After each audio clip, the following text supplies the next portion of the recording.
예, 안녕하세요. 작가 다임이야기입니다. 지난번에도 이렇게 소개 영상, 책 소개 영상 같은 걸 이렇게 올리고 그랬었는데요. 방식을 좀 바꾸려고 합니다. 소개 영상으로 올린 건 좋았는데, 제가 그 소개 영상을 하면서 그 작품에 관련된 어떤 좀 이런 느낌이라든지, 감명 깊었던 것들이라든지, 뭐 이런 것들을 좀 이렇게 알려드려야 되는데, 제가 전혀 그런 지식이 없이 소개 영상을 올렸었던 게 많이 아쉽더라고요. 그래서 이제부터는 책을 소개하는 거는 소개하는 거지만 앞으로는 리뷰 영상으로만 올리도록 방침을 바꿨어요. 여러분 그렇게 알아주시면 되겠습니다. 자, 우선은 광고가 있어요. 첫 번째 광고는 제가 이제 피아노 영상을 찍잖아요. 연습은 다 돼 있어요. 연습은 다 됐는데 마침 찍을 시간이 제가 없습니다. 그래가지고 이번 주 내지 혹은 다음 주에 피아노 영상을 꼭 찍어가지고 올리도록 하겠습니다. 첫 번째 광고였고요. 두 번째 광고는 저도 이제 작가잖아요. 신작품이 나옵니다. 오! 네, 굉장히 썰렁하네요. 아무튼 제 작품 이제 새롭게 출간이 될 거예요. 물론 종이책은 아니에요. 종이책은 아니고 연재로 나오는 거거든요. 이제 웹소설이에요. 웹소설인데 제목은 헥사곤 게임이라는 작품이 이제 새롭게 나오게 될 겁니다. 나오는 이제 플랫폼은 예스24에 이제 시프트북스라는 플랫폼이 있어요. 근데 거기서 봐주시면 되겠습니다. 여러분들께서 늘 응원해 주셔서 너무 감사드리고 앞으로도 더 좋은 작품 낼 수 있었으면 좋겠습니다. 이 작품 같은 경우는 역시나 디스토피아예요. 여러분, 디스토피아하고 추리 미스터리는 무조건 사랑이에요. 알겠습니까? 아무튼 그 작품 헥사곤 게임 많이 이제 사랑해 주셨으면 좋겠고요. 광고는 여기까지 하겠습니다. 이제 오늘 소개해드릴 작품 한번 만나보도록 하는데 이 작품입니다. 또다시 같은 꿈을 꾸었어. 이 작품인데요. 자, 이렇게 살짝 보여드릴게요. 네, 잘 보이시죠? 예. 또다시 같은 꿈을 꾸었어라는 작품입니다. 이 작품은 이제 스미노 요루 작가님께서 집필하신 작품인데요. 소미미디어에서 나왔습니다. 소미미디어에서 나왔고 이제 거기 보면 소미북스라는 레이블이 있어요. 보면 이제 얼마 전에 보니까 뭐 히가시노게이고 작품도 올라오고 뭐 스미노 요루 작가님의 그 너의 췌장을 먹고 싶어 그것도 이제 소미북스 쪽이더라고요. 보니까 이 작품도 마찬가지입니다. 일단은 구성을 한번 소개해 드리자면은 구성은 사실 이게 끝입니다. 책하고 이거 책갈피예요. 보통 이제 책갈피가 종이로 많이 나오던데 요건 플라스틱이라 가지고 찢어지거나 그럴 걱정은 없는 것 같아요. 사실 저는 책갈피가 지금 굉장히 많습니다. 이거 다 어떻게 해야 될지도 모르겠는데 책을 살 때마다 책갈피가 들어있어요. 출판사 여러분 좀 책갈피 말고 좀 다른 것 좀 이렇게 넣어주시면 감사하겠습니다. 예, 독자로서 저도 한 명의 독자로서 부탁드리는 바입니다. 많아서 문제지 책갈피 저도 좋아합니다. 네, 아무튼 책갈피가 있고요. 지난번에 이 작가님 작품 이제 너의 췌장을 먹고 싶어 그 작품 같은 경우는 로맨스에다가 굉장히 좀 감동이 이렇게 느껴지는 사실 저도 너의 췌장을 먹고 싶어 마지막을 읽었을 때는 상당히 눈물이 났습니다. 막 펑펑 운 건 아니고 좀 이렇게 굉장히 슬프더라고요.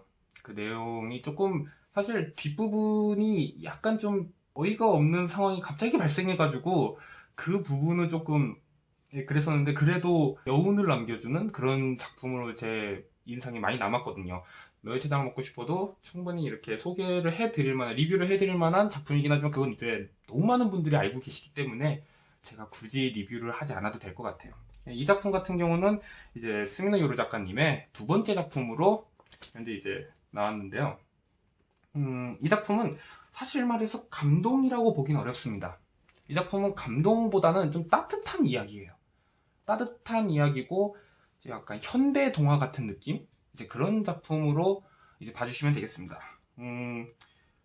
여기도 적혀 있듯이 지친 사람들에게 선물하는 다정하고 따뜻한 이야기라고 여기 이렇게 적혀 있거든요. 말 그대로 막 그렇습니다.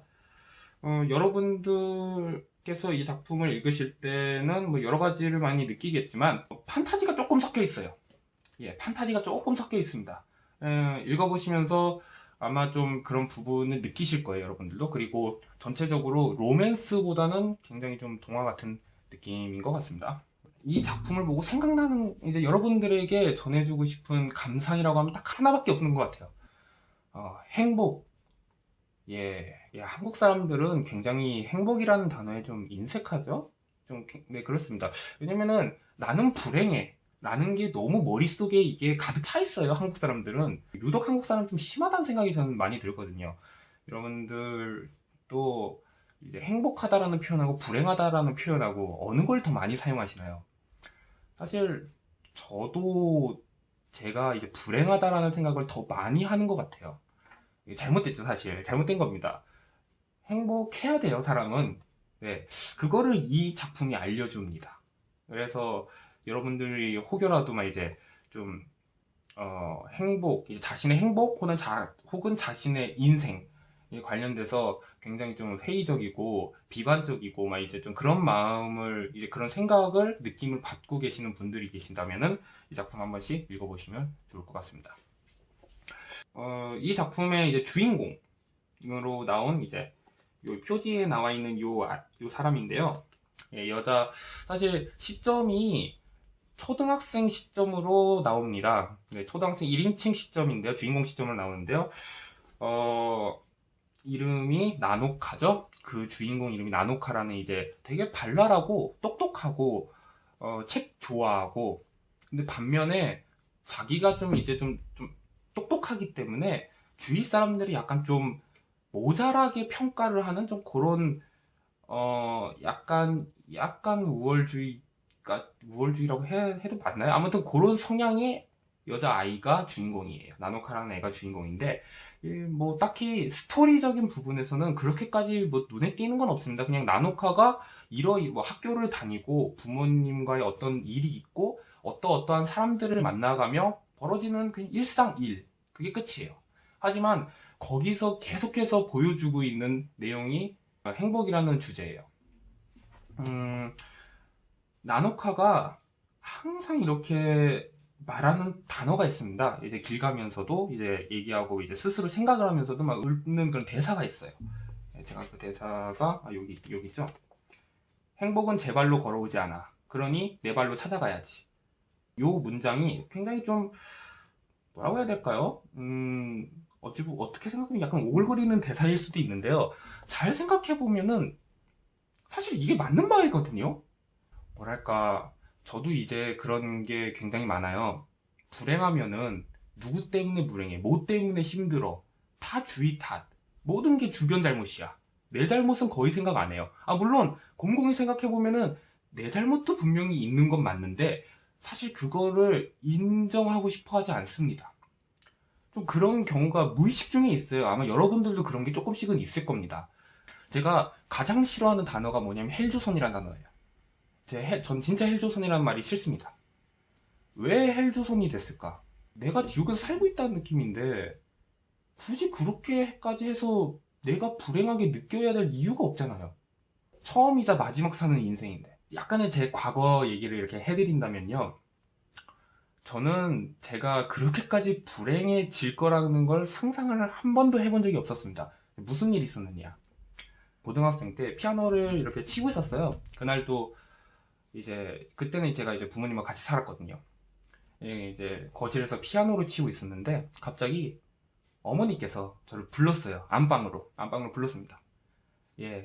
그랬더니 어머니께서 딱 이제 정색을 하시면서 저한테 딱 그 마디를 한마디 던졌습니다. 제 이름을 밝힐 순 없으니까 필명으로 다인약이야. 너는 입양을 한다. 충격은 둘째고 생각이 없어졌었어요. 진짜 머릿속에서 생각이 아예 없어졌습니다. 믿을 수밖에 없는 여러 가지 과거 일들이 쭉 있더라고요.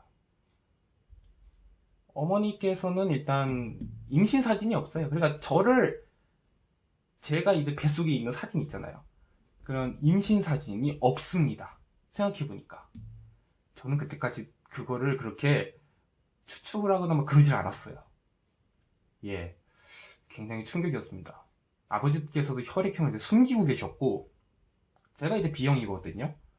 어머니는 A형이에요. 아버지는 근데 지금까지 B형이라고 말씀을 하고 계셨어요. 그 당시까지. 근데 알고 보니까 O형입니다. 예. 뭐 맨델의 유전 법칙 알고 계시는 분들이라면은 뭐 다들 아시는 내용이겠지만 A형하고 O형 사이에서 비교 나올 수 없잖아요. 굉장히 불행했었습니다. 1년 동안 어마어마하게 방황을 했고 부모님하고 같이는 살고 있지만 어머니 아버지와 저의 관계를 이렇게 어떤 벽이 가로막고 있는 그런 느낌이었어요. 이게 진짜 경험을 보지 못한 분들은 아마 상상도 못 하실 겁니다. 나는 그런 버려진 아이였다 이런 거잖아요. 예, 저는 이제 경상북도 상주시의 어떤 이제 골목에서 밤중에 발견이 됐다고 합니다. 이 내용은 제가 우리는 그불 속에서 만났다. 거기에 이제 작가 후기에도 제가 적어놨거든요. 그래서 제가 지금 이렇게 공개를 하는 거예요. 어차피 이걸 숨길 이유가 없거든요. 저에게 있어선.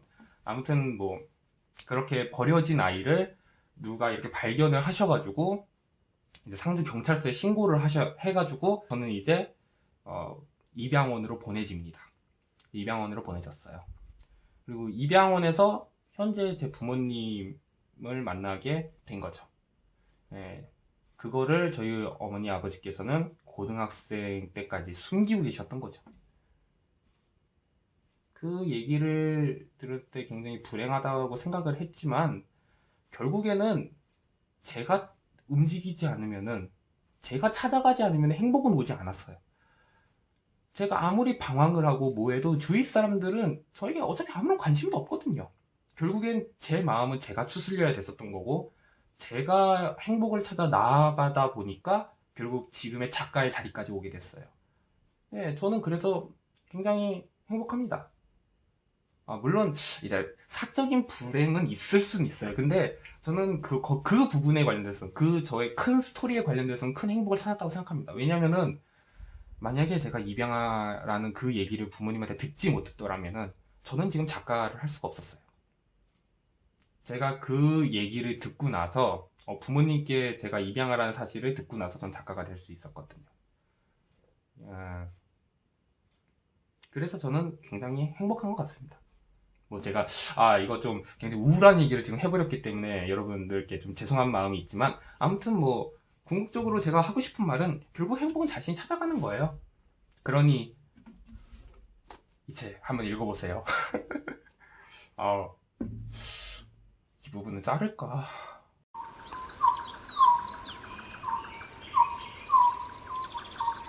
또다시 같은 꿈을 꿨어? 여러분들께서도 한번 읽어보세요. 재밌습니다.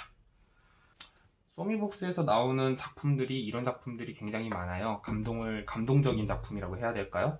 그런 작품들도 굉장히 많고 미스터리적인 내용의 그런 작품도 굉장히 많더라고요. 제가 거기서 읽어본 작품이 조금 있는데 나중에 그 작품들도 소개를 할 수 있으면 리뷰를 할 수 있으면 한번 또 리뷰도 올려보도록 하겠습니다. 예, 저는 작가 다임이야기였고요. 다음번에도 새로운 작품으로 또 여러분들 찾아뵙도록 하겠습니다. V 이거 어색해요. 아니 제 팬분이 V 해달라고 하시는데 끝날 때 엔딩할 때 어색해요 이거. 제가 다른 엔딩 방법을 한번 찾아보도록 하겠습니다. 아무튼 여러분 감사합니다.